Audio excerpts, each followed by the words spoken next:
Hi everybody, my name is Tom, and in this video I talk about trains that I forgot to mention in the original guides.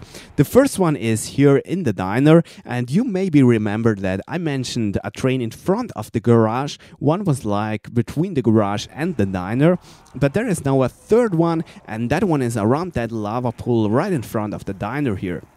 It's actually quite a big area and it's quite a nice train. I do not know how I could forget this one. But yeah, we see already the first spawn here. And as you notice, there are like incoming zombie lines from about 2 or 3 spots. And the zombies always offer us very beautiful gaps that we can take. So the incoming zombie lines are actually no problems at all, because there is pretty much always a gap to take. And if the zombies really form no gap that we can take, we can simply do a cutback here. I hope you know what I mean. You can just do a cutback, and this is very easy in this area because the area is so freaking big. So you will always have space for a beautiful cutback. Now the problem here is, of course, that the ground is burning. There is a lot of lava, so all the zombies will burn. They will explode when we kill them, and we also have to jump across those lava gaps here. And that is always a disadvantage and always something I do not like. So yeah, this is actually the only disadvantage of this area, I'd say. The shooting can be quite well done with a bullet gun. You just go to the boundary where the denizens start to spawn, as just seen, or here on the other side you can also shoot. Just be aware that no zombies spawn in your back, as always. And yeah, that's actually it. In general, I prefer to use a ray gun or the Mustang and Sally here. I do that actually with all the trains.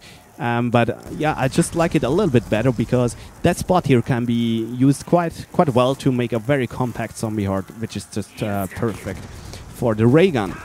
Now we see a little bit of insta-kill scene, and you know that when we kill all zombies on site, they will always spawn and spawn and spawn. It's a continuous spawn, and I put that in here because you see very well how easy it is to handle those incoming zombie lines. And that makes it actually to a very safe train, a very easy train. And if you want, check it out. I like it quite a lot. It's a really nice train, so I can highly recommend it here. The train also allows us to use the diner area here with 3 players, because we now know 3 trains in here, which is pretty cool. So yeah, you definitely want to check that one out. Now, as well in the diner, there is something I would like to mention in this video here, and there is actually a very important and very nice dragging out spot for the zombies. You see it in the top left picture. When you get in trouble and when you are in this area where I'm in right now, you can simply go into that corner here where the blue car is and then dodge all the zombies to the left side. We just see that again.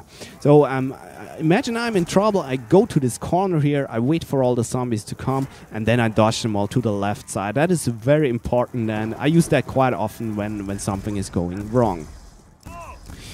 Now here we are in the farm, and you remember that I showed you that circle here in front of that truck.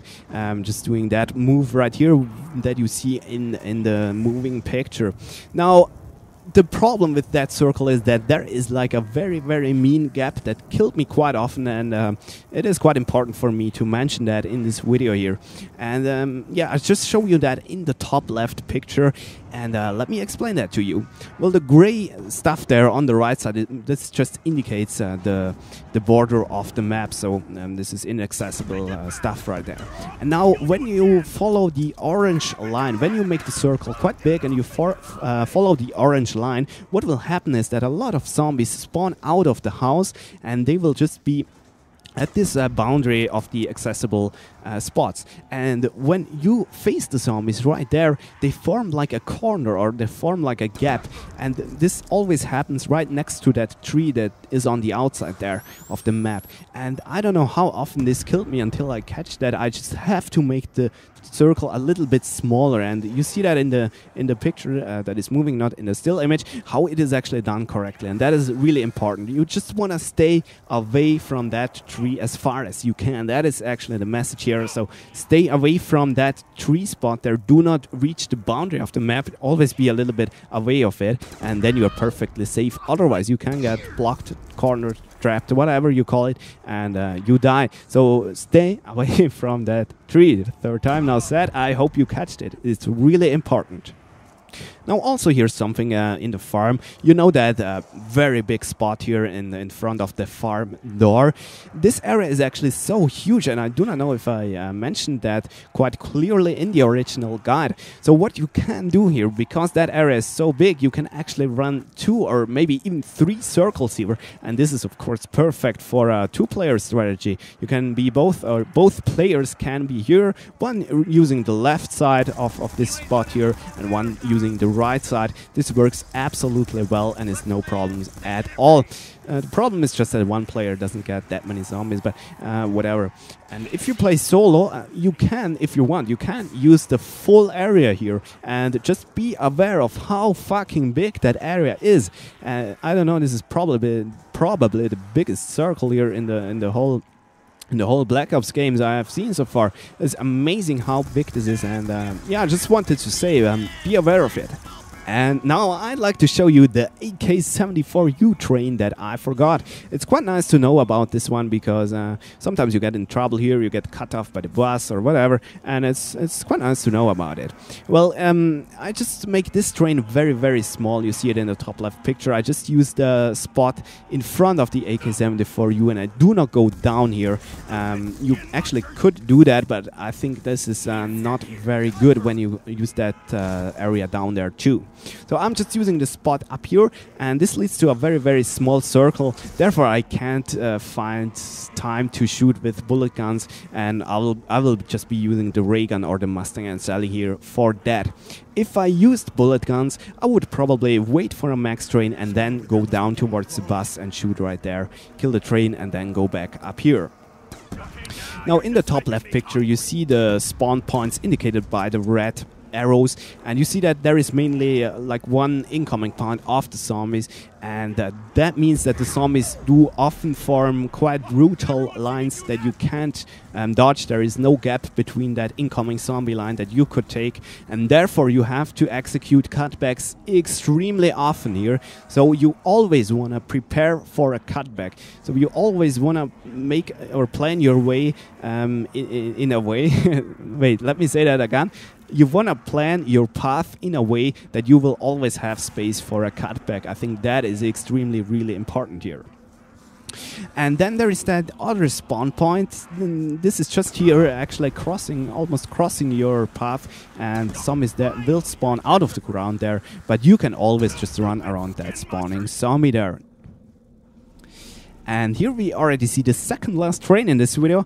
This one is, I think, very important, because I'm pretty sure you have experienced the situation that you were hitting the box there at the fence, and then the next round suddenly started for some reason, and you couldn't make your way back. There is only that little gap that you can use to make the way back to the center of the town, and this gap is of course always blocked when a new round just started. And here's actually the solution to that. You can simply use that train. The train even offers you some nice paths here around that little thing. You see it in the top left picture when you go clockwise and when you go counterclockwise. It's like it's always a path ready for you. And this train is not extremely safe or extremely recommended or something like that. This train is really just when you are cut off in that spot right here, when a spawn period is just in progress and you can't make your way back to the center of the town. Just use that train here. It normally works. Sometimes you get a little bit blocked and stuff, but doesn't happen too often. You see here around 28, it's actually no problem to handle that train. And yeah, I think it's really important to be aware of that train for that situation when you are cut off here, because you were hitting the box for too long, or you didn't make sure that a zombie stays alive or something like that. So you definitely want to practice this train a bit for the emergency case when you actually need it. Alright, let's go to the last one. And this last one is the famous bridge train. I actually did not know that you can run here, because when you listen, you always hear that denizens like crying and screaming and stuff, and therefore I just thought they would catch you here and they would spawn and attack you, but they actually don't. I think it's because the denizen spawn points are too far away, and the denizens can't really decide if they should come from one or the other side, so they just do nothing. Kind of funny, but whatever. Well, you see the train here. I don't know. It's pretty cool because you do not have to care about fire stuff here. Zombies might burn when they come in, but they distinguish quite fast here because the bridge is not on fire.